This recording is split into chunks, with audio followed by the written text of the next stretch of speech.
Et votre campagne, comment vous avez trouvé l'opinion politique des jeunes? Alors les jeunes, il y a des jeunes qui sont très indifférents à la politique, mais il y a aussi des jeunes qui s'impliquent dans les associations, dans la politique. Nous avons beaucoup de jeunes qui arrivent au CDH et qui veulent également s'engager sur le terrain politique, donc c'est quand même très réconfortant.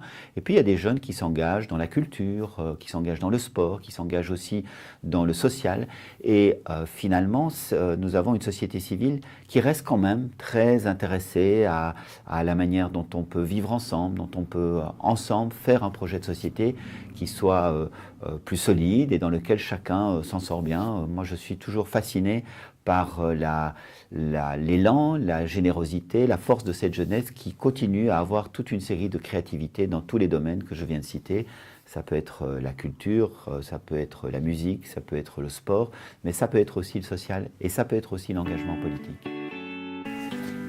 Toutes les parties parlent la même langue concernant les problèmes du chômage, du travail, des jeunes. Donc, est-ce que vous avez un programme exceptionnel Oui, vous savez, à partir du moment où il y a eu un ministre CDH à Bruxelles, c'était Benoît Serex, c'est mon bourgmestre à Woluwe, et puis Céline Frémaux, que la courbe du chômage a commencé. Évidemment, la première des préoccupations, notamment des jeunes, on sait qu'il y a un gros problème de chômage chez les jeunes à Bruxelles, mais la courbe de l'emploi, elle a commencé à s'inverser, à diminuer lorsque c'est un ministre CDH de mon parti qui s'en est occupé, c'était Benoît Serex et puis c'est Céline Frémaux.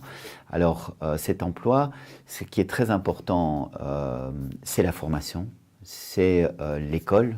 Il ne faut pas que les jeunes quittent trop tôt l'école. C'est pour ça qu'on a fait le pacte d'excellence qui va commencer maintenant et dans lequel on engage 1 millier de professeurs. Et qu'est-ce qu'ils vont faire ces professeurs? Ils vont surtout s'adresser aux élèves qui sont en difficulté. Donc ça va être du coaching rapproché pour des plus petits groupes, pour des élèves en difficulté. Et puis la deuxième chose que nous faisons, c'est que nous avons créé la garantie jeune. La garantie jeune, c'est quoi? C'est pour pouvoir faire en sorte que des jeunes puissent en entreprise se former. Vous savez qu'en Suisse, par exemple, la formation en alternance est beaucoup plus importante qu'en Belgique. En Belgique, c'est très peu développé. On va le développer beaucoup plus. Et le troisième élément qui est important pour l'emploi, c'est qu'il y ait moins d'impôts sur le travail. Vous savez qu'en Belgique, le travail est très imposé. Et donc, ce n'est pas tenable lorsqu'on est en concurrence avec des pays comme la Chine ou l'Inde ou d'autres pays. Nous devons diminuer l'impôt sur le travail. Et ce que nous proposons, c'est qu'on diminue d'abord et avant tout l'impôt sur les bas salaires. Parce que le gouvernement précédent a diminué un peu l'impôt sur tous les salaires, mais ça n'a pas eu d'effet de levier sur l'emploi. Et donc, ce qu'il faut faire, c'est que les emplois qui sont les bas salaires puissent effectivement avoir une diminution nette d'impôts et donc de faire en sorte que chacun ait 120 € de plus dans la poche par rapport au même salaire brut. Et ça, c'est aussi, on le sait, un levier très important pour l'emploi. Mais donc, on est sur le bon chemin, mais il y a encore de graves problèmes, surtout pour des jeunes non qualifiés. Et donc, c'est pour ça que, sous la législature prochaine, c'est vraiment dans ce domaine-là qu'il faudra travailler. Passer pour le citoyen.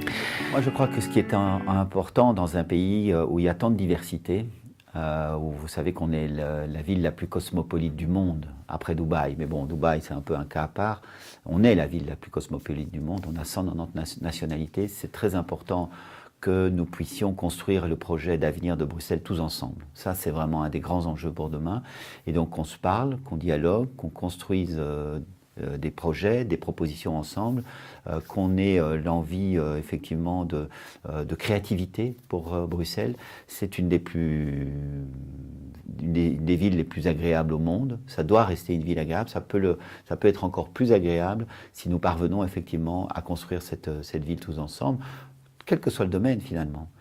Que ce soit dans le domaine de l'éducation, de la culture, du social, de l'emploi. Je crois que c'est très important que nous puissions le faire tous ensemble. Ça, c'est vraiment le grand défi de demain, c'est de faire de cette richesse humaine, non pas une contrainte, mais véritablement un atout formidable pour demain. Merci M. Lehmann et bonne chance. Merci.